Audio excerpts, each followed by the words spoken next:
Friends आज video रे मु आपण मानक पाई गोटे लाभा लैंप बने के देखेबी। एबे फ्रेंड्स ए लाभा लैंप ता बहुत ट्रेंडिंग अछि। आ चलन सांग माने वीडियो फटाफट स्टार्ट करिया। देखंतु फ्रेंड्स प्रथमे लाभा लाइट बनिया पे कोन कोन मु सामग्री नै देखंतु। आपन को विनेगर गोटे नेबा पड़िबो।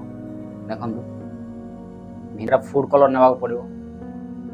फूड कलर ओके सांग माने एमिते गोटे काचर गोटे आपन जार नै जिवे जेमिति पूरा ट्रांसपेरेंट हेइथो पूरा क्लियर देखा जाउथो हला।